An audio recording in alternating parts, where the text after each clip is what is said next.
Bonjour à toutes et tous, bienvenue à ce webinaire sur l'alternance organisé par la délégation de l'opérateur de compétences, l'OPCO Atlas, pour la région Auvergne-Rhône-Alpes. Nicolas Lagrange, je suis journaliste à l'agence de presse spécialisée AEF Info et je vais vous accompagner tout au long de cet événement. Plusieurs temps forts. Premièrement, un focus sur Atlas, sur ses missions et sur le traitement des dossiers alternance déposés par les entreprises. Deuxièmement, un coup de projecteur sur les nouvelles aides publiques au recrutement d'alternants. Comment ça marche pour les entreprises ayant déjà des alternants et pour celles qui envisagent d'en recruter. Troisièmement, les regards croisés de deux entreprises, d'un alternant, d'un maître d'apprentissage et d'une responsable de CFA pour repérer les conditions d'un parcours en alternance réussi, avec également l'expertise d'Atlas pour préciser les outils et les ressources disponibles. Deux onglets importants en haut à droite de votre écran, l'onglet questions. Vous pouvez d'ailleurs cliquer dessus. Ce sera notre fil de discussion, le chat. Vous pourrez poster toutes vos questions, vos commentaires. Une équipe de conseillers Atlas y répondra en direct et je relayerai également quelques-unes des questions. L'onglet sondage ensuite permettra de recueillir votre avis à plusieurs reprises durant ce webinaire avec des résultats quasi instantanés. On démarre sans plus tarder avec Antoine Château qui va me rejoindre à l'écran. Antoine Château qui est le délégué régional d'Atlas en région Auvergne-Rhône-Alpes. Bonjour Antoine. Oui, bonjour Nicolas et bonjour à toutes et à tous. Alors, peut-être pour commencer, qu'est-ce qu'Atlas ? C'est un opérateur de compétences récent. Quel est son ADN ? Quel secteur couvre cet opérateur de compétences ? Alors, effectivement, Nicolas, c'est un opérateur récent. On fête d'ailleurs cette année la première année, le premier anniversaire de l'OPCO Atlas. Alors, c'est un OPCO qui est né de la fusion de deux OPCA, que sont OPCA-BAYA et le FAFIEC. Donc les OPCA étaient jusqu'à 2019 les opérateurs justement sur un certain nombre de branches. La loi Avenir Professionnel, alors la loi Avenir Professionnel de septembre 2018 a fait en sorte que des OPCA se regroupent. On est passé de 20 OPCA à 11 OPCO aujourd'hui. Depuis 2020. Et alors, Atlas regroupe un certain nombre de branches. On a 15 branches dans le périmètre d'Atlas, qu'on peut regrouper en 4 grands secteurs d'activité. Alors déjà, un premier secteur, le secteur de l'assurance, avec les sociétés d'assurance, plutôt grosses entreprises et d'assistance, et puis des petites entreprises telles que les agents généraux, par exemple, les courtages où on retrouve des grosses sociétés et des petites sociétés. Le secteur de la banque, avec la banque de détail, les banques mutualistes, le secteur des finances, avec les marchés financiers et les sociétés financières, et puis un secteur alors un petit peu plus divers dans ces activités, le secteur qu'on appelle secteur du conseil, en général. On va retrouver par exemple les experts comptables et les commissaires aux comptes, les économistes et les géomètres experts, et puis une branche qu'on appelle bureau d'études, qui est la branche des entreprises du numérique, de l'ingénierie, du conseil et de l'événement. Donc aujourd'hui, nous avons dans ces 15 branches 108 000 entreprises, avec près de 1,8 million de salariés sur l'ensemble au niveau national. Alors, pourquoi ce regroupement de ces différentes branches on a quand même des caractéristiques communes, des expertises communes qu'on peut retrouver dans ces différentes entreprises. D'abord, justement, des entreprises qui ont des métiers vraiment d'expertise avec des niveaux de qualification élevés. On est sur des salariés qui principalement sont des salariés diplômés du supérieur. Une proportion de cadres importante et nettement plus importante que dans le reste de l'économie, avec en général, on est sur de la vente de prestations de services intellectuels à forte valeur ajoutée. Et puis des entreprises qui rencontrent des enjeux notamment sur la digitalisation, la transformation numérique de leurs activités et des nouveaux modes de travail, et donc des enjeux de formation, de développement de compétences qui sont communs. Alors ça, c'est au niveau national, donc, et on voit la diapo qui s'affiche. Au niveau, cette fois-ci, de la région Auvergne-Rhône-Alpes, que représente Atlas? Alors, pour l'antenne Auvergne-Rhône-Alpes, hein, nous accompagnons 11 500 entreprises. Alors, principalement des entreprises de moins de 50 salariés, 97%, beaucoup d'entreprises de moins de 11 salariés, donc vraiment des TPE, hein, à plus de 80%, et ça représente 135 000 salariés. Alors, le poids, là, si on prend les 11 500 hein, par rapport aux 110 000 entreprises sur l'ensemble national, on a un poids entre 10 et 11% sur le national, alors qui correspond au poids finalement de la région hein, d'un point de vue économique. Donc on retrouve vraiment, j'allais dire, une proportion identique par rapport à l'ensemble de l'économie régionale. Et donc la deuxième région après l'Île-de-France. Alors dans ces salariés ou dans ces entreprises, on ne compte pas tous les établissements secondaires, hein, c'est bien les entreprises qui ont leur siège sur la région. Donc on est j'allais dire, quand même également des établissements secondaires qui travaillent dans la région et qui ont ces activités au niveau des branches. Ce webinaire, Antoine Château, est intitulé Accélérateur entreprise. Il est destiné aux entreprises. Il s'inscrit dans le cadre d'un vaste plan d'action en faveur de l'alternance mise en place par Atlas. Oui, alors c'est une des actions hein, qui est en lien avec un plan de soutien à l'alternance qui a démarré avant l'été et qui est venu, j'allais dire, en renforcement du plan de relance national du gouvernement, avec un certain nombre d'actions, alors à destination des CFA, à destination des alternants et puis bien entendu des entreprises. On a mené plusieurs actions, alors notamment une là, qui s'est terminée la semaine dernière, courant de semaine dernière, qu'on a appelé le co-jobbing, voilà, pour se différencier des job dating, mais c'était un job dating virtuel, alors qui a eu vraiment un succès important, hein, parce qu'on a au niveau national 500 entreprises qui ont participé, qui ont pu déposer leurs annonces, leurs souhaits de recrutement en alternance. 4000 alternants qui ont postulé, qui se sont inscrits. Grâce au partenariat aussi qu'on a avec les CFA, avec les écoles, avec les organismes de formation, qui ont pu accompagner, coacher ces jeunes ou moins jeunes hein, pour pouvoir postuler sur les annonces des entreprises. Donc voilà, ça c'est vraiment, j'allais dire, une action importante parce que ça a permis aussi sur une période où peut-être on était en décalage par rapport aux années précédentes, hein, où le mariage entreprise-alternant a pris plus de temps à démarrer, où voilà, on a pu participer à la réunion des alternants qui souhaitaient pouvoir intégrer une entreprise et puis des entreprises qui ont des besoins. Alors, encore quelques mots, Antoine, mais juste avant, voilà, on vient de voir s'afficher une première question et je reprécise hein, que votre équipe de conseillers va s'évertuer à répondre voilà, le plus précisément possible aux questions qui s'afficheront. On va évoquer durant tout ce webinaire un certain nombre de points sur les délais de traitement, les nouvelles aides publiques, l'alternance en pratique, les ressources que permet de mettre à disposition Atlas.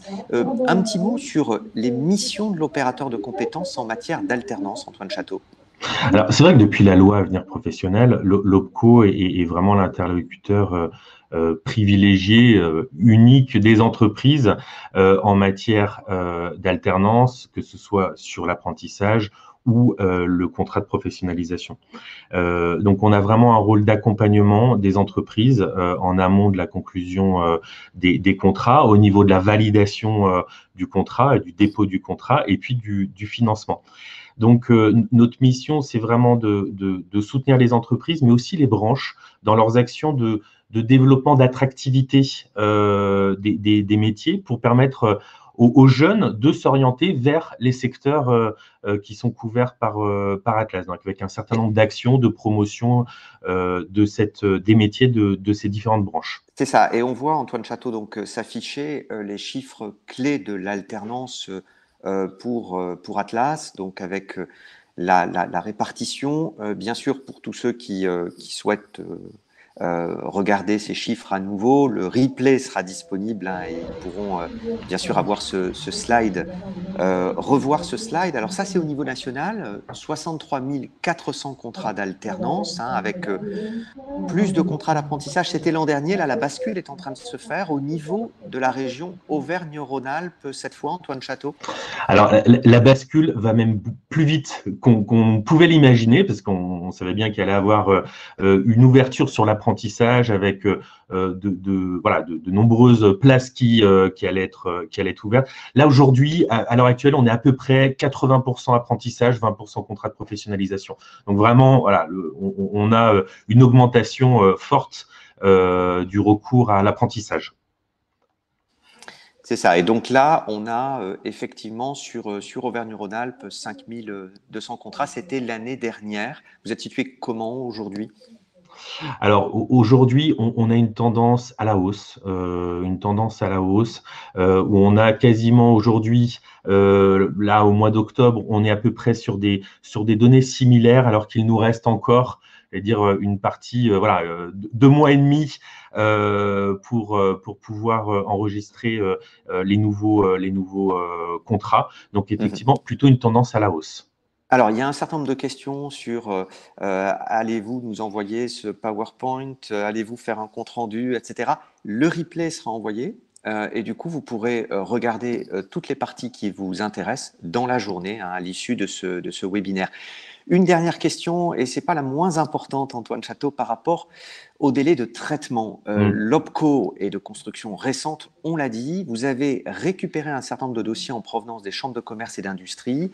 Il a fallu parfois les remettre sous format Excel, etc. Il y avait le stock de dossiers 2019 qui était assez important. Du coup, les OPCO ont été un peu submergés ces dernières semaines. Où en êtes-vous aujourd'hui des délais de traitement des dossiers que les entreprises déposent sur votre site? Oui, alors les dossiers de prise en charge. Voilà, c'est vraiment quand même une question importante, parce qu'on nous sollicite souvent pour savoir où le contrat d'apprentissage en est au niveau de l'instruction. Alors, on a aujourd'hui des délais qui sont compris entre 6 et 8 semaines. C'est des délais qui sont inhabituels pour nous, on n'en a pas l'habitude. Ce n'est pas le cas sur les autres dispositifs. Donc, c'est une situation qui ne nous convient pas, bien entendu. 6 semaines à minima au moment où on dépose, où l'entreprise dépose son contrat sur la plateforme, et puis au moment 6 semaines après où on commence à l'instruire. Alors, peut-être quelques éléments, Nicolas, vous l'indiquiez, 2019 a été une année transitoire. Début 2020, on a récupéré 50 000 contrats d'apprentissage, qui étaient des contrats en cours dans les différentes entreprises qu'il a fallu intégrer et financer. Donc, ça a été une opération importante qui nous a beaucoup mobilisés sur le début de l'année. Et puis, la crise sanitaire est arrivée. On a annoncé de 30 à 40% de baisse au niveau de l'alternance, des chiffres assez alarmants, qui étaient corroborés par une étude qu'on avait faite auprès de nos adhérents, où il y avait une baisse à peu près de 30%. Alors, il y a eu des annonces pour les primes, ça a permis de lever certains freins, mais d'abord, des primes ouvertes uniquement sur le contrat de pro, limitées au bac+3, sachant qu'on a une proportion très importante. La majorité des contrats se font pour des diplômes de niveau bac+3, bac+4. Et c'est vraiment ces dernières semaines, donc fin août, où on a eu vraiment une arrivée massive de contrats d'apprentissage, hein, notamment, principalement. Donc, on a réagi, on a fait un plan d'embauche massif, hein, pour pouvoir reprendre et instruire l'ensemble de ces contrats. Donc, aujourd'hui, on est en train de réduire ces délais. Et on est en train de pouvoir avoir une vitesse de croisière, voilà, avec un nombre de dossiers traités par semaine qui est assez élevé. Alors, une toute petite dernière question, réponse rapide sur toutes les entreprises qui ont déposé les dossiers. Les pouvoirs publics ont donné 20 jours aux OPCO pour y répondre. Alors, 20 jours, c'est dans une situation optimale, un régime de croisière. Aujourd'hui, vous n'y êtes pas. Que pouvez-vous dire aux entreprises qui ont des dossiers en attente depuis 6 à 8 semaines? Alors vraiment, je tiens à les rassurer, hein, les motifs de refus strict sont très rares. Donc, une fois que le dossier est instruit, hein, on va vérifier si effectivement, hein, s'il est bien conforme par rapport aux dispositions légales ou conventionnelles. Si l'entreprise, dans la convention collective de l'entreprise, il y a des dispositions particulières. Et on va à chaque fois revenir vers l'entreprise en disant il y a tel point à modifier. Donc finalement, l'objectif, c'est vraiment la validation des contrats. Il y a des embauches derrière, il y a des jeunes, il y a des entreprises. Donc voilà, c'est vraiment, rassurez-vous, voilà, si vous avez des dossiers chez nous en ce moment, ils seront traités et on fera en sorte avec vous de pouvoir les mettre en conformité dans le cas où certaines modifications seraient nécessaires. Alors, merci Antoine. Il y a pas mal de questions qui commencent à arriver sur les aides, notamment les aides de 5 000 et de 8 000 euros. Et on va consacrer dans une poignée de secondes un petit peu de temps justement à décrire les modalités précises de ces aides. Et ça va permettre de répondre à pas mal de questions. Je vous propose à présent d'aller dans l'onglet sondage. Antoine, tous les participants qui nous écoutent, donc vous cliquez en haut à droite sur l'onglet sondage et vous allez voir apparaître notre premier questionnaire que nous vous adressons. Avez-vous déjà recruté en alternance? Oui, non, question toute simple, mais qui permettra aussi d'identifier les profils de toutes les entreprises qui nous écoutent. Et vous êtes actuellement une centaine qui êtes connectés. Alors, on va patienter un tout petit peu, que vous ayez le temps de voter, et les résultats vont s'afficher de manière instantanée. Alors voilà, on est à 3/4, 1/4. 3/4 des entreprises, Antoine Château, ont déjà recruté. 1/4 d'entre elles n'ont jamais encore recruté d'alternants. Alors, 3/4 et voire même plus, effectivement, très encourageant. Alors, j'imagine que les entreprises qui n'ont pas encore recruté, si elles participent à ce webinaire, c'est que elles se posent des questions, hein, donc j'espère qu'on pourra y répondre. Et puis également, hein, et puis on l'a souhaité comme cela, que les témoignages des entreprises, des alternants, du CFA puissent permettre de passer le pas et de les convaincre des bénéfices pour les entreprises d'embaucher en alternance. Merci beaucoup. On vous retrouve, Antoine Château, à la fin de ce webinaire et on va à présent faire un focus sur les nouvelles aides avec Séverine Bourget, qui est conseillère formation à Atlas et qui va me rejoindre à l'écran. On va faire avec Séverine Bourget donc un focus sur la prime de 5 000 ou de 8 000 euros. Bonjour. Bonjour. Donc, je suis Séverine Bourget, je suis conseillère donc à l'OPCO Auvergne-Rhône-Alpes. Et je vais effectivement vous présenter donc la prime exceptionnelle qui a été du coup mise en place au vu de la situation actuelle pour tout contrat qui ont été signés, enfin qui seront également signés entre le 1er juillet de cette année et le 28 février de l'année 2021. Donc, ça, c'est les conditions d'éligibilité. Il faut Oui. signer le contrat entre ces deux dates.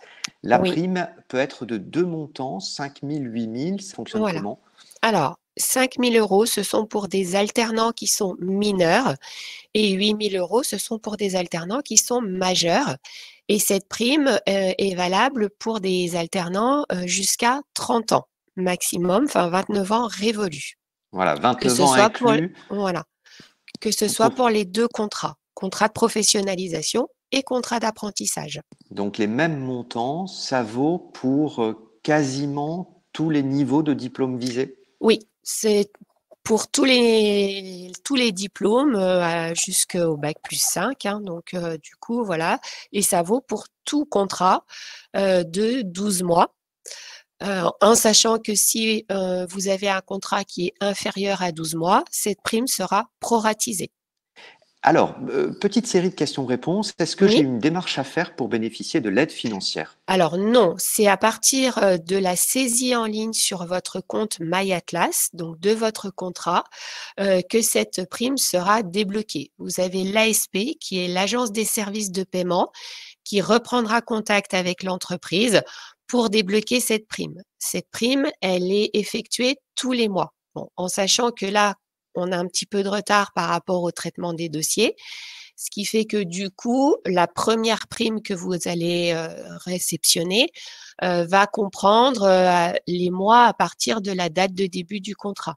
C'est ça, bien sûr, c'est rétroactif, donc Oui, prime mensualisée. tout à Si fait. je signe un contrat pour 2 ans, comment ça se passe? La prime, elle est valable à partir du moment où on signe un contrat, que ce soit un contrat de 12 mois ou de 2 ans, c'est une prime unique. C'est ça, donc la deuxième année, pas de prime. Alors, il y avait une question tout à l'heure sur l'aide unique, parce Oui, que avant cette prime, il y avait une aide unique qui pouvait dépendre de l'âge de l'alternant. Cette aide, donc, elle est remplacée par la prime la première année, tout à fait. mais Et la elle peut deuxième s'appliquer année, la deuxième. exactement, tout à fait. Mm. Avec quand même un bémol, enfin une condition restrictive, c'est que cette prime, la deuxième année, n'est valable que pour les alternants qui préparent au plus un niveau de diplôme bac. Oui, tout à fait. Oui, c'est restrictif hein, pour l'aide unique. Du coup, voilà, donc c'est pas tout à fait la même aide. Après, voilà, en fonction de la situation actuelle, peut-être que le gouvernement pourra prolonger cette aide exceptionnelle de 8 000 euros. Voilà, pour Mais pour l'instant, l'instant, voilà, c'est c'est pas pour 12 mois. exactement. Mm. Si je suis une entreprise et j'embauche deux jeunes de plus de Oui, 18 ans, est-ce que j'ai droit 2 fois à la prime de 8 000 euros? oui, c'est une prime par contrat. Donc, quel que soit le nombre de contrats que l'entreprise prend, elle aura autant de primes qu'elle aura de contrats.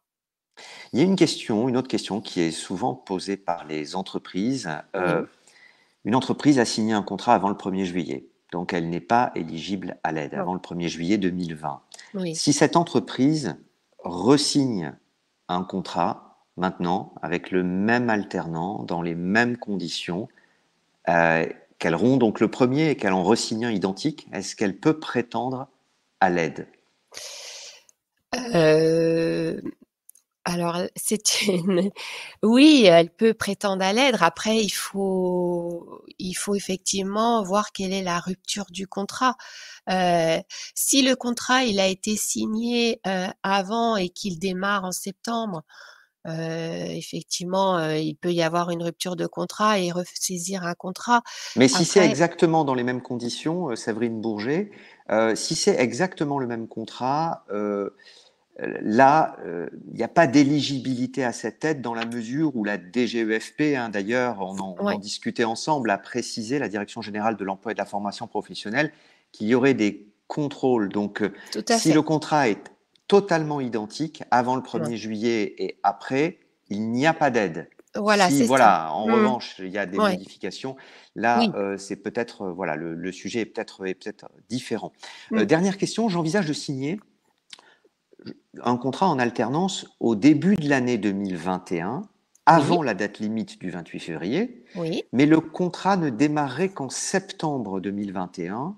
Est-ce que du coup, j'ai droit à la prime? Oui, c'est à la date de signature du contrat. Ouais, Donc c'est bien la date de effectivement, signature oui, 1er juillet, 28 février qui compte. exactement. Donc si un contrat est signé en février, mais qu'il démarre que au mois de septembre, la prime effectivement, pourra avoir lieu à partir du mois de septembre par contre. Alors, les pouvoirs publics ont communiqué sur le reste à charge en disant que pour les alternants mineurs, le reste à charge était zéro et que pour les 18 ans et plus, il est faible. Euh, En réalité, Séverine Bourget, ça dépend beaucoup des minima salariaux qui sont pratiqués dans les branches professionnelles. C'est ça. En fait, l'aide, elle est applicable effectivement pour aider les entreprises sur les salaires des alternants. Or, il y a des conventions collectives où les salaires sont beaucoup plus importants que le légal et donc le rapport entre la prime et le salaire, effectivement, c'est pas, voilà, il peut y avoir un reste à charge pour l'entreprise. C'est une aide, c'est pas un financement total du salaire et des charges de la part des entreprises. Donc Oui, c'est ça. sur des contrats de professionnalisation où on a des grilles des salaires qui sont quand même assez élevées, il y aura quand même du reste à charge par rapport au salaire à l'entreprise. Et effectivement, sur du contrat d'apprentissage où déjà le pourcentage est moins élevé et que le salaire est du coup moins élevé, là effectivement le reste à charge sera moins important pour l'entreprise. Oui, ça reste de toute façon un reste à charge qui n'a rien à voir avec un salaire normal, Tout mais à fait, qui peut varier selon les minima. Donc là, on exactement. a parlé des salaires, de l'aide à la prise en charge des salaires. Concernant la Mmh. formation cette fois, quel est son coût? Et on va commencer par le contrat d'apprentissage. Alors, le coût de la formation d'un contrat d'apprentissage, aujourd'hui, c'est plus du tout comme avant où, voilà, les centres de formation d'apprentis avaient des quotas et la formation était prise en charge à 100%. Aujourd'hui, ce sont les OPCO qui prennent en charge une partie ou totalement la formation en fonction des critères qui ont été définis par France Compétences, qui est l'organisme de l'État, et des branches. Donc voilà, donc on a un site, enfin sur notre site OPCO Atlas, on a la possibilité d'aller voir le coût de prise en charge de la formation en fonction du diplôme préparé. C'est ça. Et en fait, il y avait une question d'ailleurs tout à l'heure, hein, sur ce coût contrat. Oui, Donc, si le coût contrat, par exemple, est fixé à 5 000 euros, donc c'est le coût de la formation sur une année, oui, l'entreprise va vérifier quel coût pratique le centre de l'organisme, formation d'apprentis. exactement. Hein, le centre de formation, s'il est à 5 000 ou s'il est éventuellement à plus pour certaines raisons. Mais majoritairement, on a quand même voilà, des coûts de formation qui correspondent au coût contrat, donc avec un reste à Oui, charge zéro. c'est la première année donc où ce système est mis en place. Donc les organismes de formation, pour l'instant, se sont plutôt calés sur les coûts France Compétences ou sur les coûts de la branche. Voilà, mais c'est quand même à vérifier. On a certaines écoles qui ont des coûts qui sont quand même assez élevés parce que du coup, la différence entre le coût de la formation et le coût de la prise en charge, s'il y a un reliquat, ce reliquat est à la charge de l'entreprise. Oui, et ça dépend de tous les services que mettent en place ou pas les centres de formation d'apprentis. Ça, Oui. c'est pour le contrat d'apprentissage. Pour le contrat de professionnalisation, quel est le coût de la formation Alors, le et le contrat reste de à charge? professionnalisation, on est sur une prise en charge sur un coût horaire de formation en fonction de ce qui a été défini par les branches. Donc, il faut effectivement aller voir sur le site de l'OPCO Atlas les critères de financement, de voir quel est le coût horaire qui est pris en charge par l'OPCO et dans ces cas-là, de le comparer avec le coût effectivement de l'organisme de formation.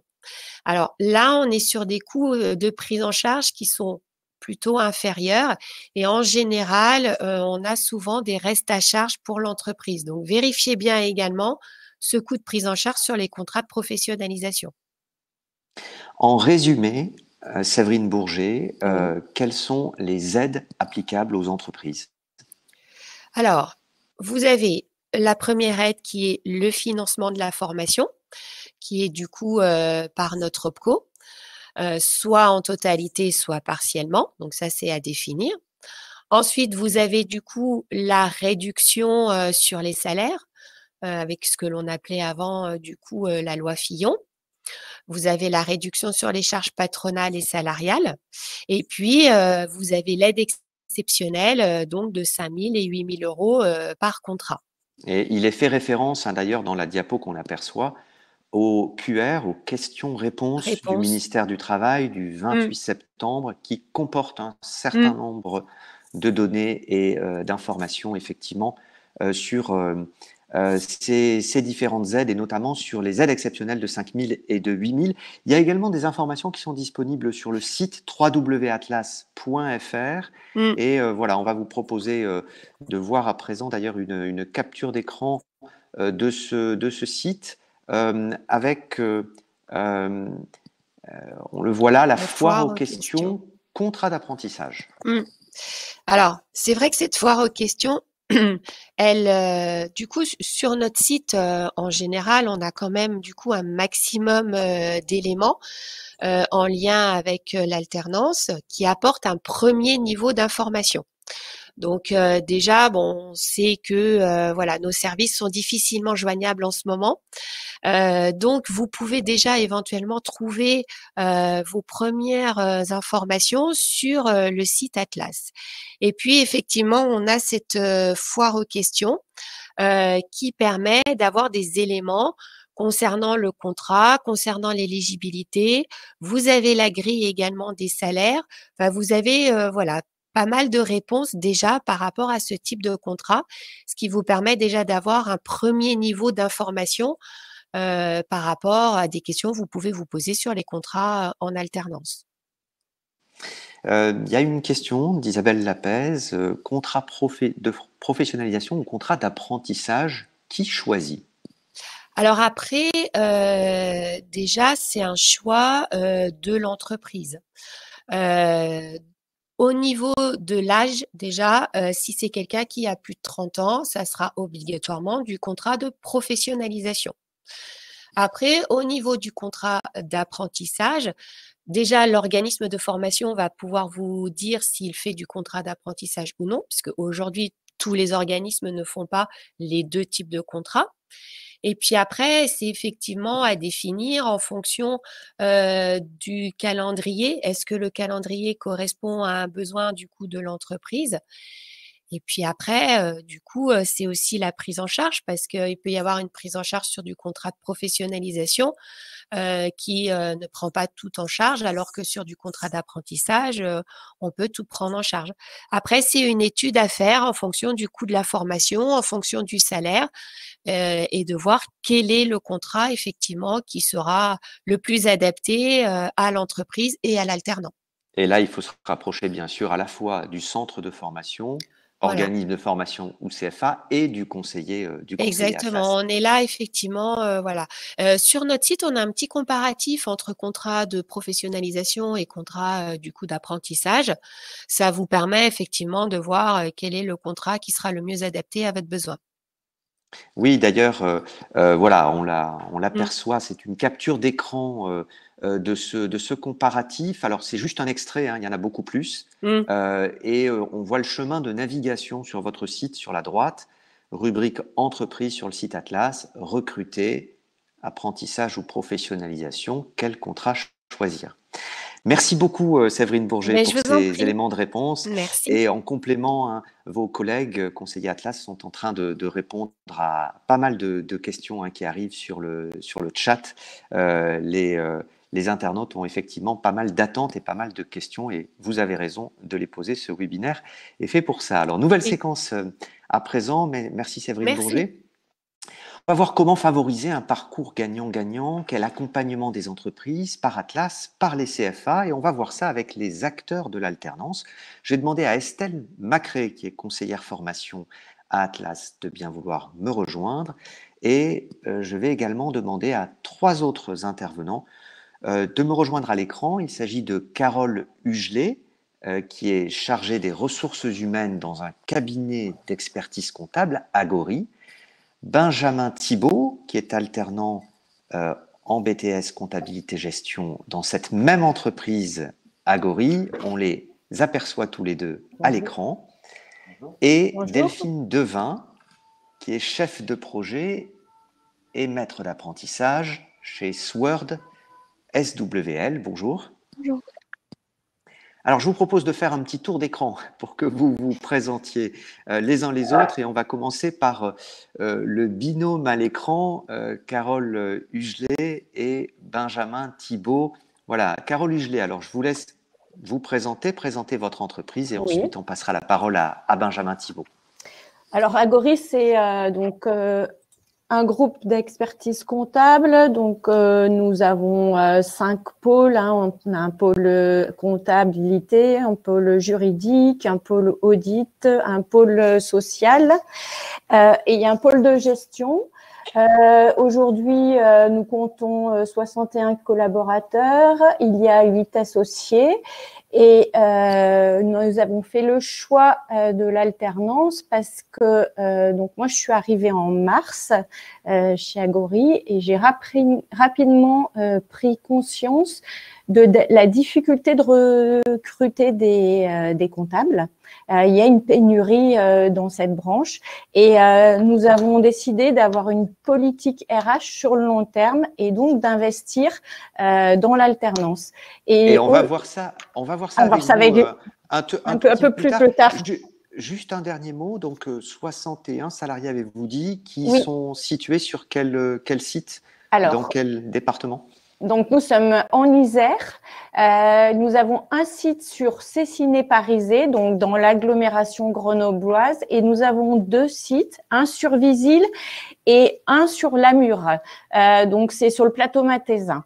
Voilà. Et nous accompagnons une diversité de structures. Ça va de l'entreprise côté au PME, en passant aussi par des associations. Voilà. Merci beaucoup. Benjamin Thibault, alors quelques mots pour vous présenter, puis on parlera ensuite de votre parcours et de votre alternance aujourd'hui.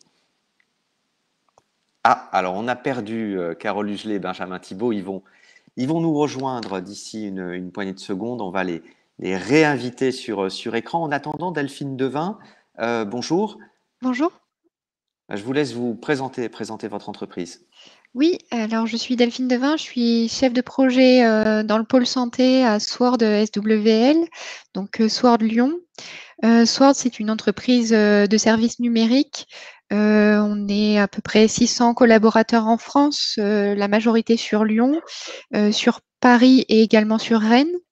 Et voilà, on a différents secteurs d'activité, notamment le pôle santé, où on fait diverses logiciels. D'accord. Et votre spectre est assez large, hein. C'est à la fois des logiciels dans le domaine de la santé, c'est de la sécurité informatique, c'est Tout à fait. Oui, le spectre large des entreprises de services numériques. Tout à fait. On a différents secteurs. Voilà, on a des systèmes d'information dans la géographie, du data science, de la data intelligence aussi pour tout ce qui est sécurité, interopérabilité. On est sur un secteur assez vaste en fait dans le secteur informatique. Merci. Estelle Macré, bonjour. Bonjour quelques à mots tous. pour vous présenter. Bonjour, donc Estelle Macré, je suis conseillère formation dans l'équipe de l'OPCO Atlas Auvergne-Rhône-Alpes. Je fais partie d'une équipe de 6 conseillers et donc du coup je vais à la rencontre des entreprises pour les aider dans leurs problématiques emploi-formation et en ce moment beaucoup sur la problématique alternance. Oui, bien sûr. Avec effectivement de grosses inquiétudes il y a quelques semaines et au final une campagne alternance qui marche quand même plutôt bien avec, on le voit, de fortes attentes et de fortes envies des entreprises de se lancer dans l'aventure ou de recruter davantage d'alternants lorsqu'elles en ont déjà. Alors en attendant que Carole Hugelet et Benjamin Thibault se reconnectent, Delphine Devin, expliquez-nous dans quel cadre se situe l'alternance chez vous? Vous nous avez dit tout à l'heure donc 500 salariés sur votre entreprise Sword. Dans votre service, il y a une trentaine de personnes et il y a quand même 5 alternants et vous êtes vous-même la maître d'apprentissage d'un alternant qui s'appelle Antonin, qui est apprenti. Comment ça se passe au quotidien? Quel est le rôle d'un maître d'apprentissage quelles sont les relations avec l'école aussi, le centre de formation d'apprentis? Tout à fait. Du coup, pour préciser, comme vous l'avez dit, nous, on est dans le pôle santé environ 30 personnes et on accueille à peu près 4-5 alternants par an. Donc, c'est des alternants qu'on prend sur 3 ans, voilà, qu'on intègre dès la première année. Ils nous accompagnent au quotidien, donc on les fait monter en compétences petit à petit, voilà, à nos côtés dans l'équipe. On les intègre très bien dans l'équipe. C'est des alternants qu'on prend généralement des écoles comme de l'INSA ou de CPE Lyon, qui sont dans les filières informatique et réseau généralement. Voilà, on les encadre au quotidien, donc ils participent avec nous au point, voilà, au point quotidien dans nos activités de la semaine. Et en fait, avec Antonin, on a une alternance qui est sur une semaine école, une semaine entreprise. Voilà. D'accord. Beaucoup d'entreprises se demandent si être tuteur, alors tuteur c'est pour un contrat de professionnalisation, maître d'apprentissage c'est pour un contrat d'apprentissage, beaucoup se demandent si c'est pas particulièrement lourd, notamment au début, et ça peut éventuellement être un frein pour certaines entreprises. Qu'en est-il en réalité pour vous? Alors, certes, ça demande de l'accompagnement de l'alternant et voilà, il y a des réunions avec le tuteur qui sont organisées généralement 2 à 3 fois par an. En tout cas, avec nous, avec CPE Lyon, c'est comme ça que ça se passe. Et on a voilà, une communication régulière avec l'école par mail. Cependant, je trouve que c'est assez peu chronophage. Voilà, on prend quelques demi-journées par-ci par-là. Après, c'est de l'accompagnement comme tout autre collaborateur qu'on fait monter en compétence sur nos projets. Et c'est de l'investissement à long terme parce que voilà, c'est 3 ans chez nous avec pour nous l'objectif d'une embauche à la fin des 3 ans. D'accord. Les relations avec l'école, ça Oui. se passe comment? Il y a un tuteur école aussi Oui. qui vous rend visite ou échange avec vous par mail ou par téléphone? Oui, tout à fait. En fait, le tuteur, donc on a des échanges avec lui par téléphone. On a des fiches de suivi à préparer quand le tuteur vient faire la visite dans l'école ou là, en période de Covid, on fait l'entretien voilà, par web. Donc on discute. Antonin prépare des slides de présentation qui durent généralement 20 minutes. C'est une présentation avec le tuteur voilà, d'1 heure généralement. Voilà, 3 fois dans l'année, comme je vous l'ai dit, c'est assez court, avec la soutenance de fin d'année. Et voilà, ça permet un échange avec le tuteur, que tout se passe bien dans l'entreprise et à Antonin de développer pour sa formation. C'est enrichissant. Merci Delphine Devin. Alors on a à l'écran qui nous a rejoint Benjamin Thibault. Bonjour. Bonjour. Alors, je vais vous laisser vous présenter, Benjamin. On aperçoit Carole Hugelet qui est également présente dans la pièce, pas de souci. Quel âge avez-vous, Benjamin, et que faites-vous aujourd'hui? Alors, j'ai 36 ans et donc je suis chez Agori maintenant depuis 1 an, un petit peu plus d'1 an. Et je suis en contrat de professionnalisation, puisque comme vous l'avez dit, à partir de 30 ans, on ne signe qu'un contrat de professionnalisation en alternance. Vous avez un parcours avec déjà une expérience professionnelle importante. Racontez-nous un peu ce que vous avez fait avant d'entrer en alternance chez Agori. D'accord. Alors, j'ai eu des études dans les métiers de la grande distribution. Et donc, j'ai commencé une carrière dans la distribution spécialisée, notamment le bricolage. C'est une expérience qui a duré effectivement entre 8 et 10 ans, entrecoupée parfois de certaines périodes blanches durant lesquelles j'avais le temps de choisir est-ce que je continue dans ces métiers de la distribution, est-ce que je change. Pendant ces périodes de réflexion, la comptabilité était un petit peu dans mon esprit. Ça correspondait d'ailleurs plus à ma personnalité lorsque je faisais des tests par rapport à la distribution. Et puis, au bout de 10 ans, on peut dire que c'est un cycle. Il y a des réflexions qui se font et effectivement, là, je me suis dit, c'est le moment, je me lance et je choisis évidemment l'alternance puisque dans la comptabilité, comme je pense dans d'autres domaines, on recrute avec un diplôme, mais aussi avec de l'expérience. Donc, à mon âge, il fallait que j'arrive vraiment sur le marché du travail avec de l'expérience en plus du diplôme. Et pendant 10 ans, donc, vous avez été salarié, vous avez même été tuteur en tant que salarié dans la grande distribution. Avec cette réorientation chez Agori, aujourd'hui, vous préparez quel diplôme, quel est le nom du diplôme et avec quelle école êtes-vous en alternance? Alors aujourd'hui, je prépare un BTS, comptabilité et gestion, avec un centre de formation professionnelle qui se nomme les Charmilles. Et aujourd'hui, donc, vous êtes en deuxième année de Oui, c'est ça, j'ai BTS. entamé la deuxième année, tout à fait. C'était à la fois une prise de risque pour vous, une reconversion, une vraie reconversion, pas de formation préalable, une prise de risque aussi pour l'entreprise. Comment s'est passée cette première année et comment ça se passe actuellement? Alors, il faut savoir que j'ai eu, ma dernière expérience professionnelle, il y a eu une rupture du contrat de travail via un incendie en fait, de là où je travaillais. Donc, on a été mis au chômage partiel pendant 1 an, ce qui m'a laissé quand même le temps de mûrir cette reconversion, de travailler le projet, voilà, le laisser mûrir dans mon esprit, mais de le construire également un petit peu financièrement. Et donc, il y a également Pôle emploi qui m'accompagne en plus du salaire que je touche aujourd'hui à hauteur de quelques indemnités supplémentaires parce qu'effectivement j'ai une vie de famille à côté, donc j'ai des frais quand même assez importants et il est vrai que j'aurais eu du mal à faire ce choix de l'alternance si j'avais pas eu cet accompagnement en plus du salaire aujourd'hui qui m'est versé par mon entreprise. Aujourd'hui, vous êtes sur quel rythme d'alternance? Aujourd'hui, donc j'ai une semaine, globalement une semaine à l'école et puis une semaine complète en entreprise. Et sur les périodes dites à forte activité, notamment donc la période fiscale qui va s'étaler de février à mai, juin, là il y aura quand même, on sera quand même plus dédié sur l'entreprise. Il y aura des oui, il y a une adaptation du calendrier aux enjeux et aux spécificités aussi du secteur d'activité. On a entendu le retour d'expérience de Delphine, qui est maître d'apprentissage. Vous, de votre côté, comment ça se passe avec votre tuteur, donc puisqu'il s'agit d'un contrat de professionnalisation?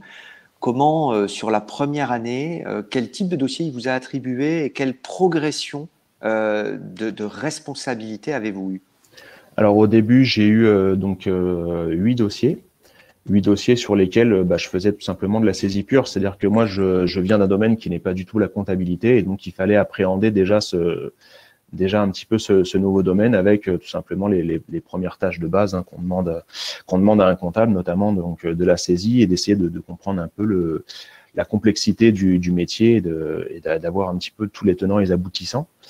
Et puis peu à peu, j'ai pu monter en compétence avec des tâches comme de la déclaration de TVA. J'ai pu également faire un petit peu de préparation de révision de bilan, voilà tout ce qui touche un petit peu au métier de comptable. Et après, au fur et à mesure du temps, je pourrais avoir des attributions plus importantes en termes de nombre de dossiers, donc de densité de travail à apporter à l'entreprise. Comment vous vivez aujourd'hui cette reconversion? Ça vous plaît? Ça me plaît, je la vis un petit peu comme un petit challenge personnel. Ça me plaît également dans le fait d'avoir totalement changé de vie. Il y a quelques rythmes de travail qui sont différents. Je travaillais tous les samedis quand j'étais dans la distribution. Là, aujourd'hui, j'ai des week-ends. Je peux profiter plus facilement de ma famille. Donc, il y a vraiment énormément de choses qui me plaisent. Aujourd'hui, il y a aucun point négatif dans cette reconversion. Avec une expérience précédente dans le commerce qui vous sert aujourd'hui dans le cadre de vos fonctions actuelles, de vos missions actuelles? Alors, je pense que mon expérience globalement me sert effectivement à appréhender plus facilement peut-être les concepts dans la comptabilité, aussi bien à l'école qu'en entreprise, qui m'aide également dans l'intégration. Quand je pense qu'un jeune de 18 ans qui commence dans une entreprise et une personne de 35 ans, le rythme d'intégration est pas forcément le même. Donc voilà, effectivement, oui, l'expérience a beaucoup aidé là-dessus.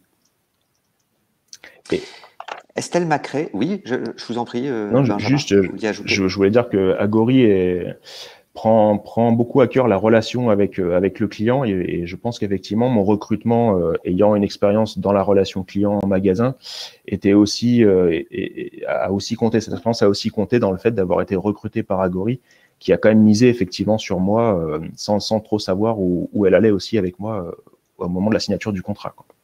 Oui, c'est ça. Et on le verra tout à l'heure avec Carole Hugelet, chargée des ressources humaines. Merci pour ces éléments et pour ce témoignage. Estelle Macré, le profil de Benjamin Thibault est un profil qui est souvent méconnu de la part des entreprises, mais avec au final des témoignages et des retours d'expérience d'entreprise souvent très satisfaits. Oui, en effet, on est sur quelqu'un qui a déjà de l'expérience, même si c'est pas dans le métier engagé là aujourd'hui. Donc, c'est vrai qu'aujourd'hui, les entreprises recherchent des gens d'expérience, motivés, et donc on est sur le profil parfait, j'ai envie de dire. Le contrat de professionnalisation est en effet ouvert pour ce type de reconversion pour les salariés de plus de 26 ans. Les demandeurs d'emploi de plus de 26 ans, le contrat de pro est éligible en effet. Voilà, charge aux entreprises d'aller chercher dans un autre vivier leurs collaborateurs peut-être. Alors, pour prolonger votre propos, on va vous proposer un sondage. Je vais vous demander de cliquer en haut à droite sur l'onglet sondage. La question est toute simple. Un contrat en alternance est possible?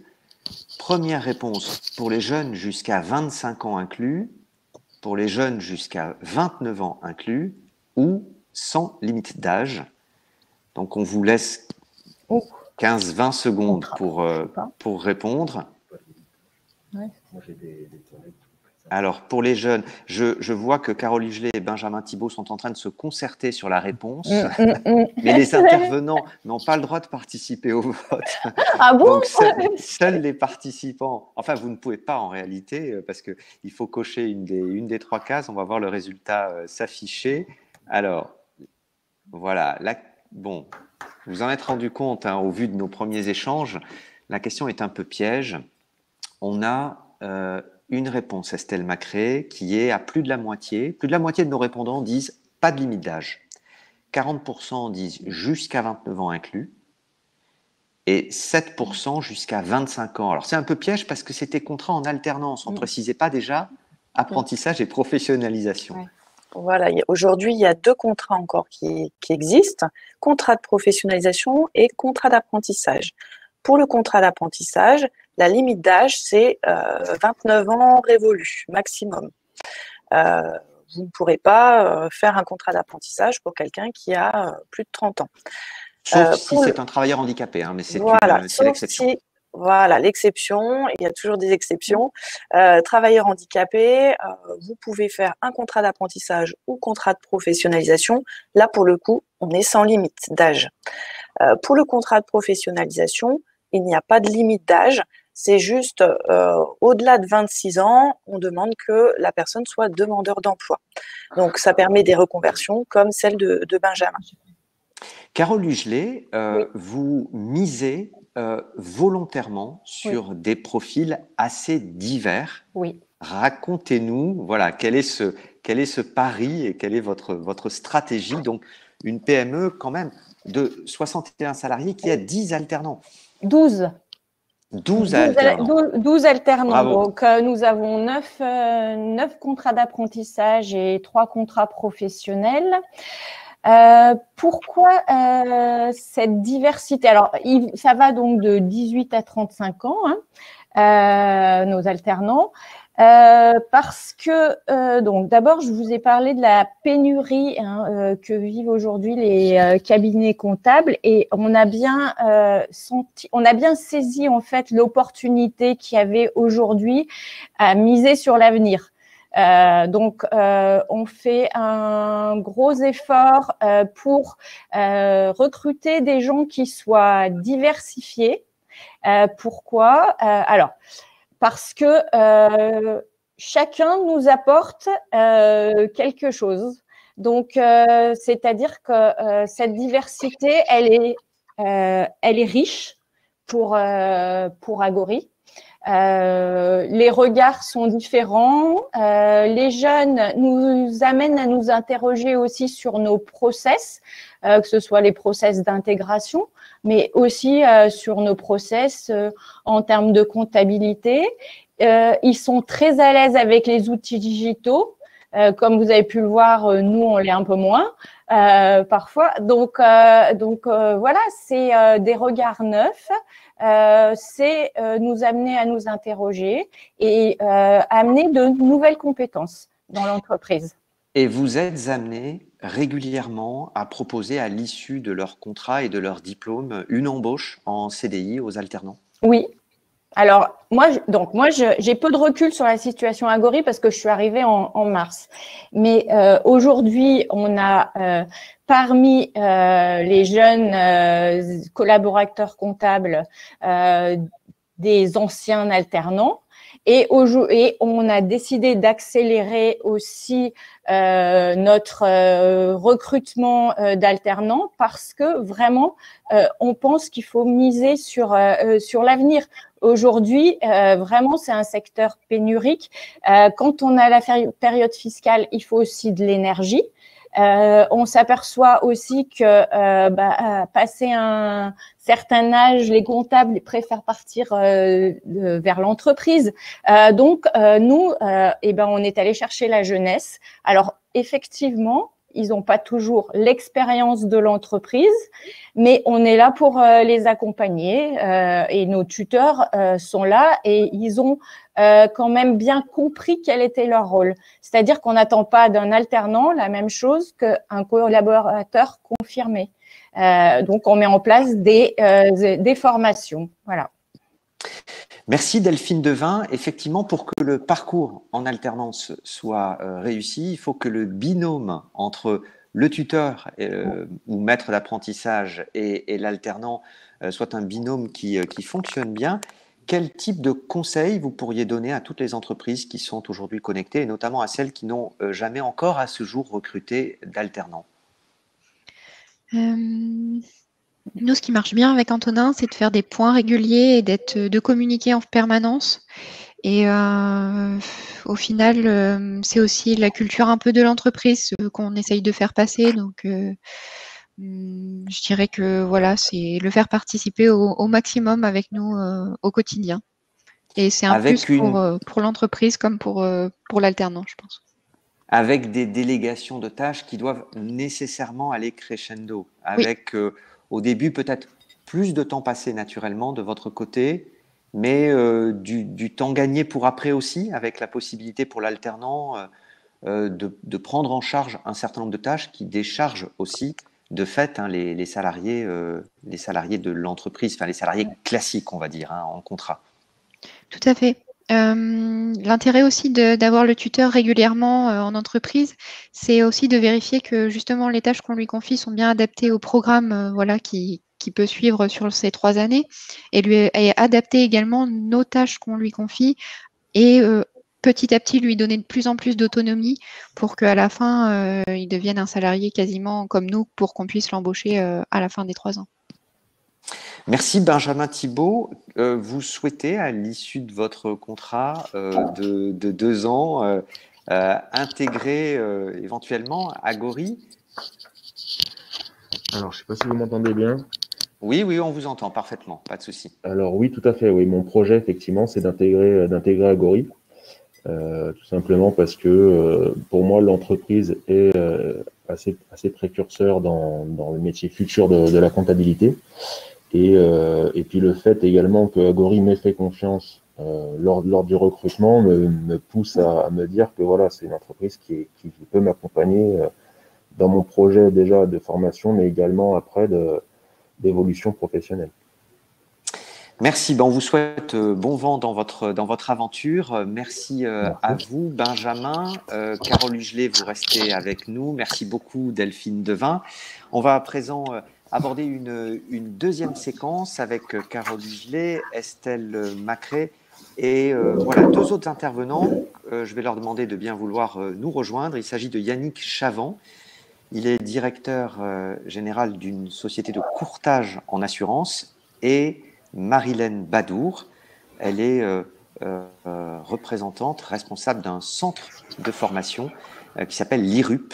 Elle est directrice des relations institutionnelles à l'IRUP. Donc voilà, les deux vont nous rejoindre. On va leur demander de se présenter. Yannick Chavant, bonjour.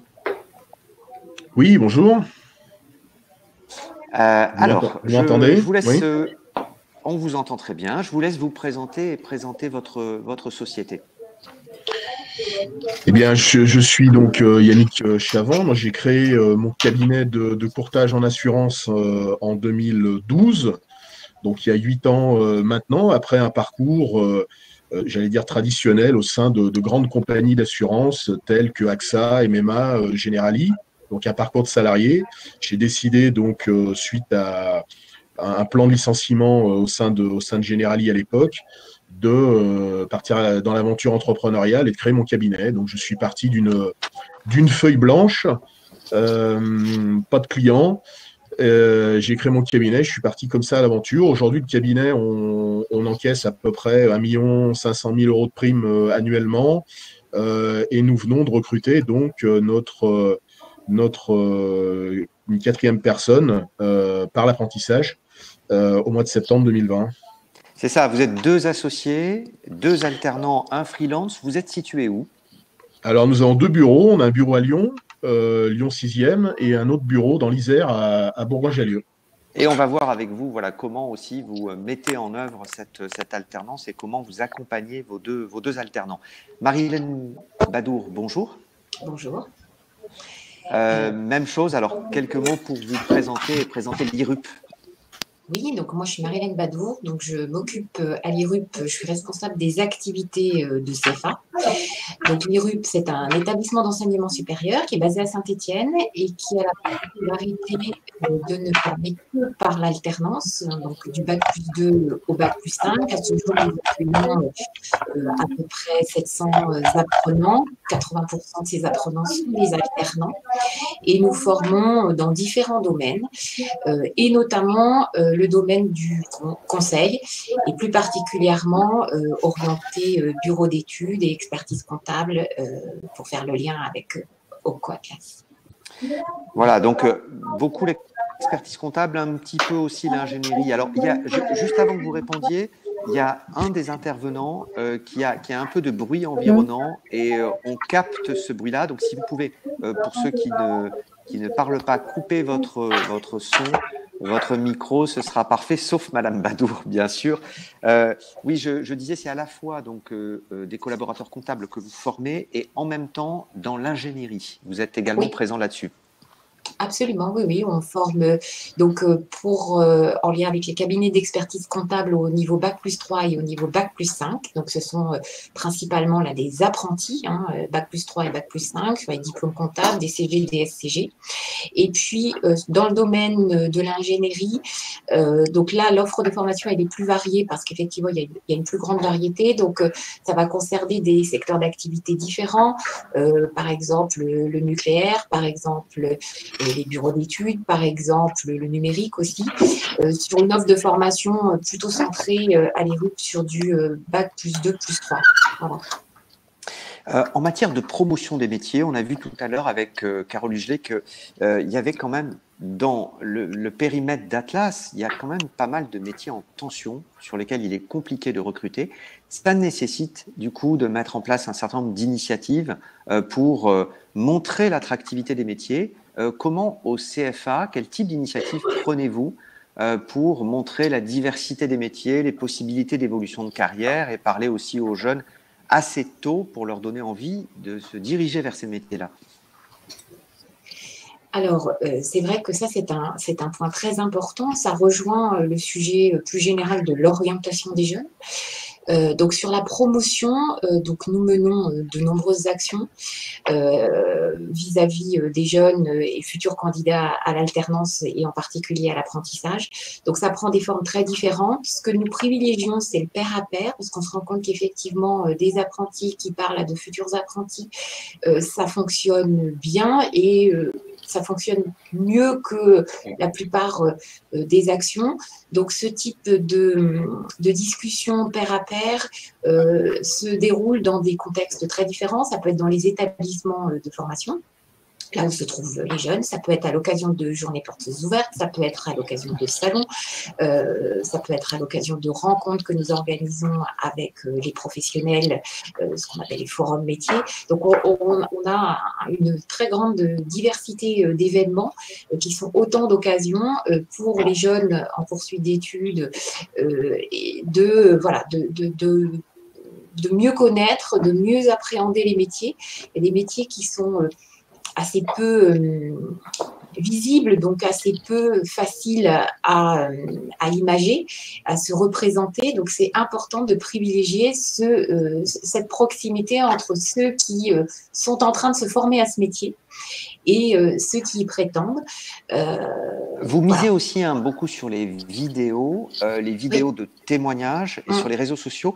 Et vous avez un réseau entreprise assez conséquent. Alors ça, c'est vrai que ça peut être un atout pour des CFA qui sont en contact étroit, régulier, parfois historique, avec des professionnels pour aider aussi à placer les jeunes, bien sûr. Absolument, ça fait partie, c'est l'autre aspect sur ce sujet-là, c'est qu'effectivement, historiquement, l'IRUP travaille main dans la main avec les professionnels des formations visées. Hein. C'est très vrai, par exemple, pour le cadre de l'expertise comptable. Donc, on a un réseau très important à ce sujet-là. Et pour le coup, ça nous permet de faire de la mise en relation. C'est-à-dire qu'on sait aussi que une difficulté pour les jeunes d'accéder à l'apprentissage, c'est de décrocher ce fameux contrat d'apprentissage. Hein, c'est pas simple. Un jeune bachelier à qui on demande d'aller signer un contrat d'apprentissage, ça s'apparente aujourd'hui à une démarche de recherche d'emploi. Donc, c'est tout sauf simple pour un jeune qui sort à peine du lycée. Donc, nous, ce que l'on assure, c'est cette mise en relation. C'est-à-dire qu'on recrute les candidats, je ne veux pas dire qu'on recrute les entreprises, mais en tout cas, on a des relations privilégiées avec les entreprises qui nous permettent, ces relations qui nous permettent d'identifier leurs besoins.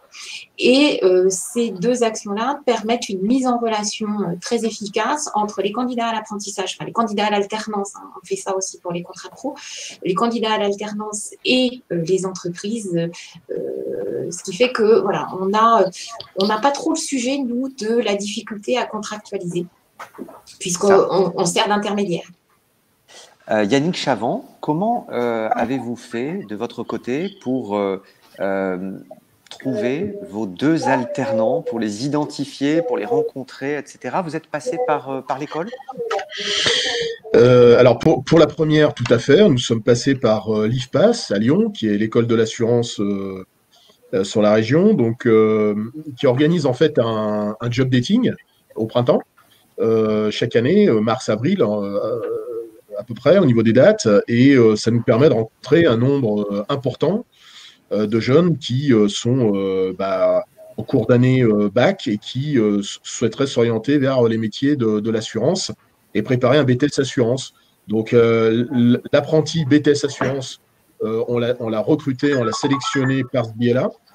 La deuxième, donc, qui nous a rejoint cette année au mois de septembre, elle prépare un BTS NDRC, donc plutôt orienté vente, relation commerce, clientèle, oui. Voilà, relation clientèle, tout à fait. Et alors là, je rejoins ce qui a été dit précédemment, c'est que c'est un peu le parcours du combattant. Ces deux mondes qui ne se rencontrent pas, c'est-à-dire que d'un côté, on a les jeunes qui peuvent chercher, et il y a l'entreprise qui cherche, mais c'est vrai qu'on a un peu de mal parfois à trouver les bonnes candidatures ou les bons profils. C'est ça, voilà. à effectuer le bon matching. Tout à fait. Donc après, encore une fois, c'est une histoire de réseau. Et dans mon réseau local, moi, il se trouve que j'ai la professeure principale du lycée ici à Bourgoin sur la section commerce, et je lui ai donc tout naturellement demandé si parmi ces étudiants, elle avait des profils qui pouvaient être intéressés à la fois par l'assurance et à la fois par l'apprentissage. Voilà, et elle m'a mis en relation avec Sarah, qui nous a fait le plaisir de nous rejoindre donc cette année, dès le mois de septembre, pour démarrer son BTS NDRC. Voilà. Carole Hugelet, de votre côté, 61 salariés, 12 alternants. Comment vous les avez identifiés, vos 12 alternants ? Eh bien, en me tournant vers les centres de formation, hein, tout simplement, on sait très bien que c'est l'assurance qualité quand même, hein, les CFA aujourd'hui. Et donc, moi, je me suis tournée vers les CFA, donc métier de la comptabilité, gestion de la PME parce qu'on a recruté une apprentie en gestion de la PME et puis l'IUT2 de Grenoble, donc on a d'abord identifié un peu les profils et puis eux m'ont fait parvenir des candidatures. Je les ai tous reçus en entretien et j'ai fait une première sélection en essayant d'imaginer comment ça pouvait matcher avec les tuteurs. Du coup, après, j'ai présenté aux tuteurs différents profils. Ils les ont reçus et c'est comme ça que nous avons choisi. Voilà. Et c'est toujours le maître d'apprentissage quand même qui prend la décision. Parce qu'il faut que sur le long terme, ça fonctionne. Voilà. Oui, qu'il y ait vraiment effectivement ce binôme. binôme. Estelle Macré, quels sont les outils qu'Atlas et que les branches professionnelles qui sont présentes au sein d'Atlas peuvent mettre en avant, mettre à disposition des entreprises pour faire la promotion des métiers, travailler sur l'attractivité et plus globalement, comment quand on est une entreprise, on peut choisir son centre de formation? Donc c'est le défi des branches, c'est en effet de diffuser la bonne information sur les métiers disponibles dans leur branche. Ils sont très présents au niveau des écoles. La branche bureau d'études a par exemple mis en place un concepteur d'avenir. C'est un site internet à part entière pour parler des métiers de la branche du bureau d'études et pour diffuser justement, pour échanger avec les jeunes en fait sur les nouveaux métiers. Donc il y a des choses qui se mettent en place petit à petit. Je sais qu'on a intégré des nouvelles branches là cette année, donc tout ça est en train de se déployer, de se mettre en place. Mais voilà, il y a déjà des démarches. En plus, l'OPCO Atlas intervient aussi justement sur cette promotion des métiers via des salons, comme par exemple le Mondial des métiers chaque année. Bon là, peut-être que l'année prochaine, ça sera à distance en webinaire, mais voilà, l'idée c'est de parler et d'échanger en direct avec les jeunes sur ces métiers. Et sur le volet choix de l'organisme de formation, bon, il y a des territoires où il n'y a pas beaucoup de centres de formation, il y en a d'autres au contraire, notamment dans les grandes agglomérations, où il y a un choix très large. Où est-ce qu'on peut trouver des informations quand on est une entreprise sur cet éventail d'offres de formation? Donc, nous, dans l'antenne, donc on a un développeur de l'alternance qui est en direct qui est en lien direct avec tous les CFA, les organismes de formation. Donc, ça peut être une ressource pour les entreprises. Autre ressource qui n'est pas Atlas, mais qui est le site de l'ONICEP, qui permet d'avoir en fait une fiche sur les métiers et avoir les CFA ou les écoles qui dispensent les diplômes, tel ou tel diplôme. Voilà, il y a des ressources multiples autres que l'OPCO Atlas, donc à essayer d'utiliser aussi. Donc le co-jobbing aussi qu'on met en place, là on a mis pour la première fois en place cette année, dont Antoine a parlé en tout début d'intervention. Donc ça a été mis en place cette année et ça a rencontré un véritable succès.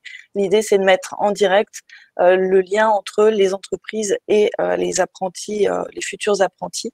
Donc il y a vraiment des choses qui sont mises en place pour faciliter les démarches des entreprises et ça va aller en s'améliorant d'année en année et il y aura de plus en plus d'offres de ce style. Merci Marilène Badour. Alors une fois que le choix de recruter un alternant est fait, que le centre de formation est identifié, il faut bien sûr mettre en place l'alternance avec une fiche de poste. Comment le CFA peut-il accompagner l'entreprise pour que les missions qui vont être confiées à l'alternant correspondent au niveau de diplôme qui est visé, à la préparation du diplôme en cours? Oui, c'est un sujet très important et qui, pour nous, est gage de qualité et d'engagement sur la durée, tant de l'entreprise que de l'apprenti d'ailleurs. Donc pour cela, nous avons, nous, fait le choix d'une équipe dédiée, c'est-à-dire des personnes qui sont les interlocutrices privilégiées des entreprises au moment de la mise en place du contrat d'apprentissage et qui vont aborder avec les entreprises non seulement effectivement la partie purement administrative de la mise en place du contrat, mais surtout l'aspect plus pédagogique, c'est-à-dire quelles missions vont être confiées ou quels projets, hein, là pour le coup ça dépend un peu de la nature du diplôme visé, ça peut être des missions ponctuelles, régulières, diversifiées, évolutives, mais ça peut être aussi un projet. Et ça, c'est discuter avec l'entreprise et cette discussion permet de bien, j'allais dire, calibrer le sujet est de s'assurer que les missions confiées en entreprise sont bien en rapport avec le niveau de diplôme visé. Si jamais ça n'est pas le cas, ça permet de faire en sorte que ça le soit, voire éventuellement, parce que ça peut nous arriver aussi, des entreprises qui se posent la question par rapport au niveau de formation, qui peuvent hésiter, par exemple, en disant est-ce que j'ai besoin d'un bac+5 ou c'est plutôt un bac+3 ou c'est plutôt un bac+2. Et donc, cette discussion-là permet ce calibrage-là. Et on se rend compte que quand ça a bien été fait, c'est-à-dire quand cette discussion a été établie avec l'entreprise, eh bien, on a des contrats d'apprentissage qui se déroulent, j'allais dire, normalement sur la durée, c'est-à-dire sans difficulté, sans rupture. Donc, c'est très vertueux. En termes de suivi, la loi prévoit 2 échanges par an. Donc ça, c'est le minimum. Qu'est-ce qui, selon vous, relève de bonnes pratiques du point de vue des écoles, des centres de formation, pour qu'il y ait des échanges réguliers et éviter qu'il y ait des malentendus, avoir un suivi de ce qui est fait en entreprise d'un côté, ce qui est fait à l'école de l'autre? Alors moi, je rejoins ce qui a été dit tout à l'heure sur le sujet de la communication entre l'entreprise, le centre de formation, le CFA, et puis l'apprenti. Ça me paraît être vraiment une chose essentielle. Donc effectivement, il y a ce que dit la loi sur les rencontres qui doivent forcément se tenir. Ça, c'est le minimum, on va dire, c'est le minimum légal. Après, c'est vraiment une formation, c'est un parcours. Donc c'est un parcours jalonné d'étapes. Et donc ces jalons, ils sont posés. Ils sont clairement identifiés, ils sont présentés à l'alternant et à l'entreprise. Et ce sont ces jalons-là qui vont permettre effectivement d'assurer le suivi. Donc là, ce sont des jalons en rapport avec la formation. Et puis, nous, on a fait le choix aussi d'un suivi donc, et individuel et collectif. C'est-à-dire que le suivi individuel, il est évidemment essentiel et naturel avec l'entreprise et l'apprenti. Mais on se rend compte que le suivi collectif, c'est-à-dire avec le groupe d'apprentis qui va avoir l'occasion de parler de sa propre expérience professionnelle, de voir qu'ailleurs ça peut être différent, mais que de pouvoir s'enrichir de cela. Donc voilà, donc on a un accompagnement qui est jalonné d'étapes. Alors c'est bien plus que les 2 rencontres. On a un certain nombre de rencontres en entreprise, un certain nombre de rencontres à l'ERUP, un certain nombre de rencontres collectives et de points individuels. Yannick Chavant, en préparant cette séquence, vous m'aviez dit que c'était non seulement important d'accompagner l'alternant au jour le jour, sur des aspects techniques, mais c'est important aussi de le motiver, que pendant le confinement, c'était pas toujours évident parce qu'il y avait des risques de décrochage possibles. Il y a une modalité dont j'aimerais que vous parliez, c'est que comme finalement il y a beaucoup de formations à distance qui se sont développées, vous avez en lien avec l'école organisé des formations théoriques dans vos bureaux, des formations théoriques avec l'école. Oui, tout à fait. Oui, à la demande de l'école. Le constat a été fait par l'école sur cette période de confinement où aujourd'hui bon nombre d'élèves ont décroché, tout simplement.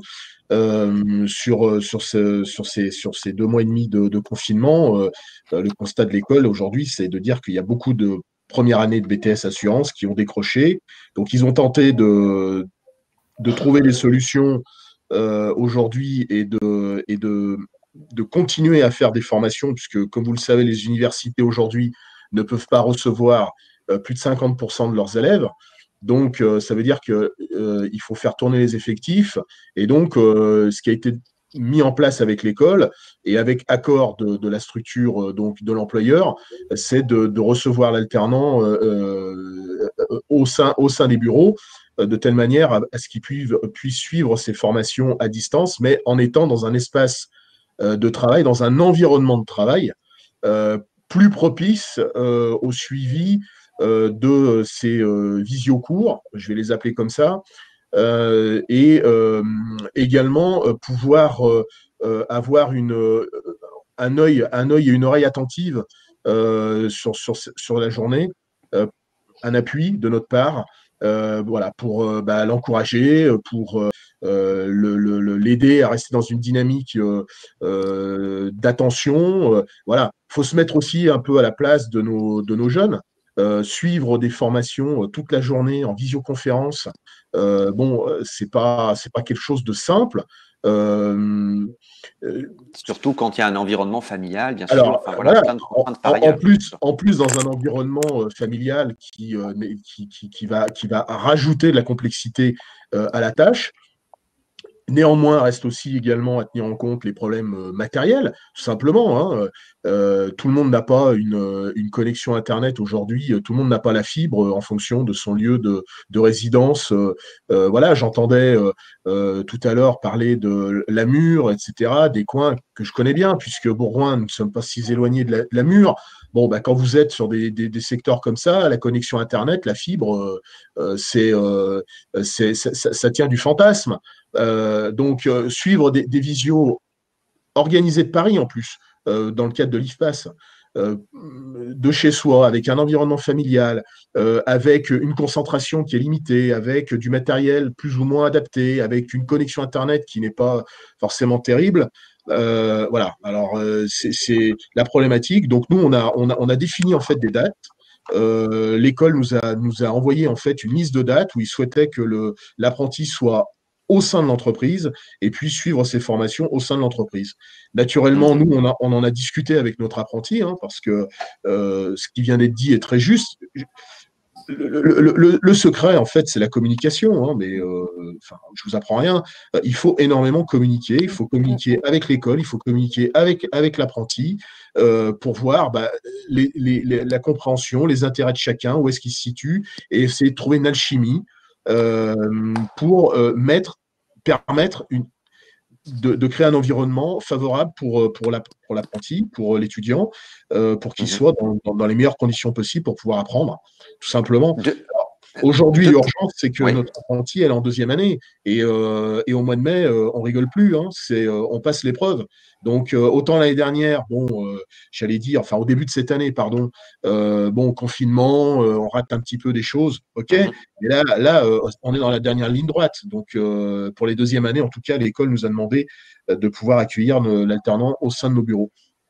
Merci. Alors, vos propos, en fait, appellent deux éléments peut-être complémentaires, Estelle Macré. Alors, vous avez parlé d'équipement. Il y a eu une question tout à l'heure, d'ailleurs, dans le chat, dans le fil de discussion, sur l'aide au premier équipement. Elle est de quel montant et ça se passe comment? Qu'est-ce qu'on peut financer avec cette aide, Estelle Macré, pour l'alternant? Alors, l'aide au premier équipement, attention, cette aide, elle est versée directement au CFA. Donc, c'est pour les frais engagés par le CFA. L'aide au premier équipement, elle est de 500 € pour notamment acheter un ordinateur. Voilà. Mais c'est un équipement qui est bien dédié à l'alternant et qu'il garde, hein, d'ailleurs. Tout à fait, ouais. Mais voilà, ça passe par le CFA et pas en direct par l'entreprise. Qui en fait la demande. Voilà, tout à fait. Alors, il y a donc, généralement, c'est mentionné dans la convention de formation. C'est ça, il faut le demander au moment de la signature de la convention, hein, qui est une annexe au contrat. Oui. Autre question qui fait écho aussi à ce qu'un des internautes a posé dans le fil de discussion, le financement de la formation de tuteurs ou de maîtres d'apprentissage pour les nouveaux tuteurs ou les nouveaux maîtres d'apprentissage. Les CFA proposent souvent des formations qui peuvent être financées par l'OPCO. Voilà, donc la formation, elle n'est pas obligatoire dans les branches que l'OPCO Atlas représente. Il n'y a pas d'obligation de former le tuteur, mais c'est fortement recommandé. Ça permet déjà de valoriser le rôle de tuteur et de donner un peu des outils, une méthodologie pour le tuteur qui va engager, qui va accompagner le jeune. Donc en fait, la prise en charge, généralement, pour toutes les branches de l'OPCO Atlas, on est sur du 15 € hors taxe de l'heure. Pour la branche bureau d'études, qui a voulu justement accentuer et inciter les entreprises à former leurs tuteurs, il y a une action collective qui est prise en charge à 100%, devenir tuteur d'entreprise. Donc, elle est prise en charge à 100% pour les entreprises de la branche bureau d'études. Donc, voilà. Dernier élément peut-être intéressant, un certain nombre de branches dans l'OPCO Atlas proposent aussi que l'OPCO finance une aide à la fonction tutorale. Donc là, ça ne concerne que les contrats de professionnalisation. Comment fonctionne cette aide ? Alors, l'aide à la fonction tutorale, c'est à partir du moment où donc il faut faire cette demande lors du dépôt du contrat de professionnalisation. Et en fait, on vous demande des éléments sur le tutorat, le tuteur. Donc, est-ce que le tuteur a suivi une formation ? Ou s'il n'a pas de suivi de formation, est-ce qu'il a l'expérience, une expérience de 2 années pour suivre le jeune. Et en fait, une fois que c'est engagé, demandé dans cette demande de prise en charge, derrière, l'accord suivra une fois le contrat validé. Merci pour tous ces éléments de réponse. Alors voilà, on va à présent sur les 3-4 minutes qui nous restent faire un point notamment aussi sur comment joindre Atlas. Il y a eu pas mal de demandes qui ont été faites là-dessus dans le fil de discussion. On va voir ça avec Antoine Château. Il me reste du coup à vous remercier tous pour vos témoignages et votre partage d'expérience. Voilà, en espérant que beaucoup ont pu y trouver des réponses par rapport à leurs propres enjeux. Merci à tous et je vais demander à Antoine Château de bien vouloir me rejoindre pour la conclusion. Donc Antoine Château, le délégué régional d'Atlas en région Auvergne-Rhône-Alpes. Rebonjour Antoine. On va proposer à tous nos participants très rapidement de faire à nouveau, de répondre à un sondage, un QCM. La question est là encore très simple. À l'issue de nos échanges, envisagez-vous de recruter en alternance ? Oui, non, peut-être. Voilà, si vous pouvez cliquer en haut à droite donc, sur cet onglet sondage et répondre. On va vous laisser quelques secondes pour répondre. Donc, envisagez-vous de recruter en alternance ? Oui, non, peut-être. Donc, on a, Antoine Château, à peu près les 3/4 des entreprises disent oui, on n'a pas de non, et 1/4 des entreprises disent peut-être qu'elles recruteront en alternance.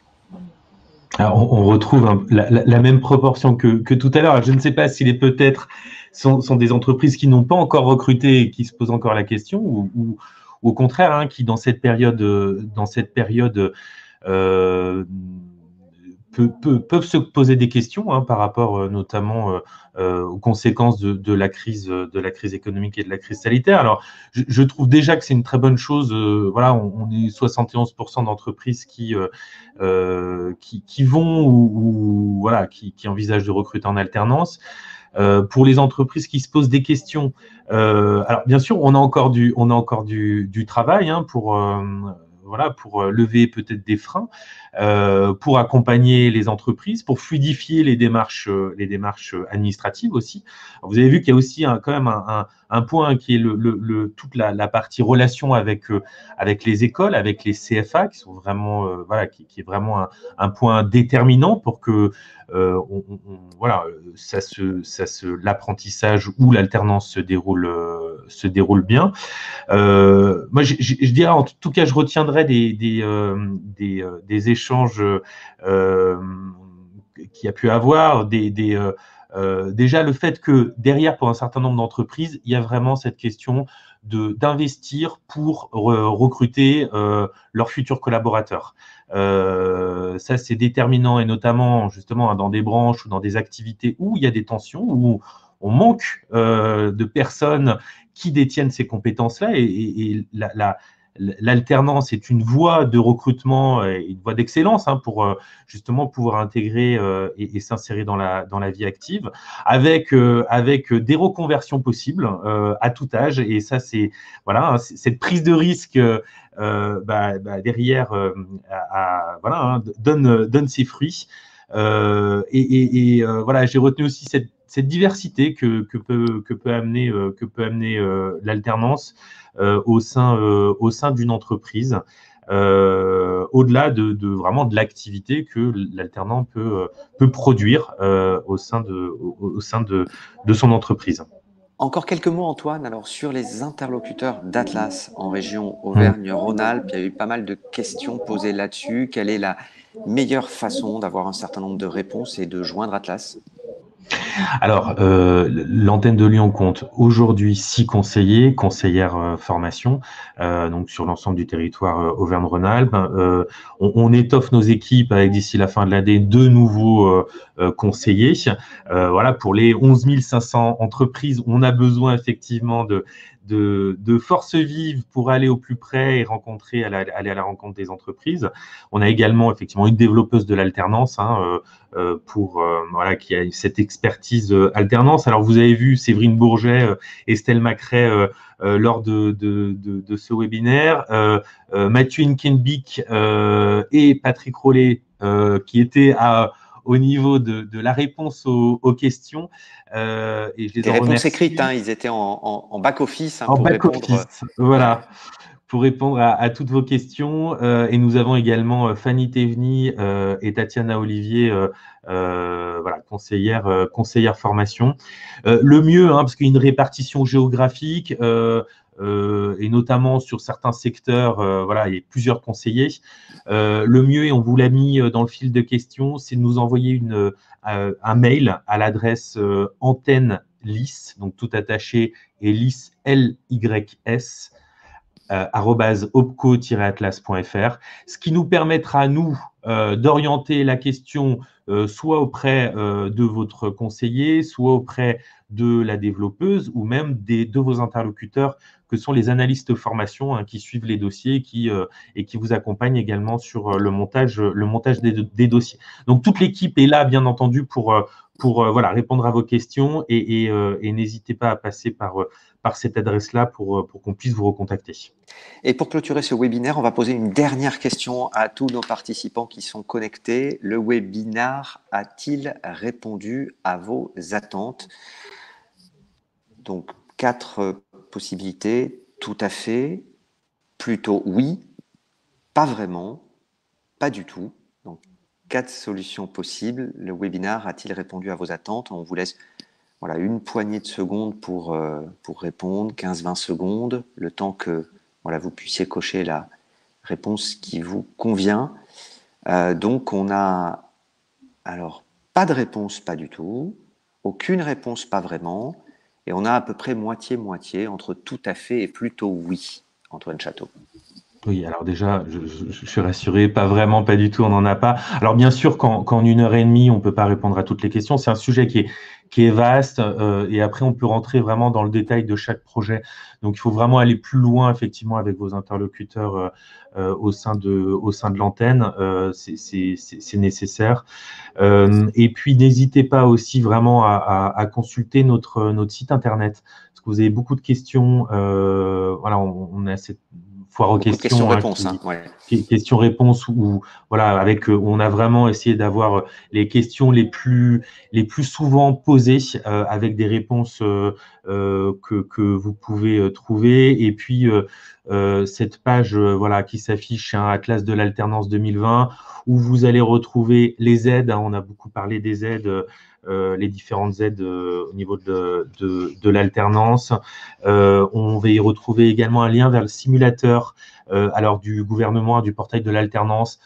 Alors voilà, il faut prendre de manière relative, hein, parce que dès qu'on a des minima conventionnels, ça ne les prend pas en compte, mais ça donne quand même une certaine idée. Vous avez des liens voilà, vers un certain nombre de documents, notamment les grilles justement de rémunération conventionnelle. Hein, voilà, donc notre site est une bonne source d'information en premier lieu, et puis après de revenir vers nous pour qu'on puisse travailler avec vous sur vos projets de recrutement en alternance. Il nous reste à remercier tous les participants pour leur interactivité et de vous souhaiter à tous une bonne journée. Merci à vous.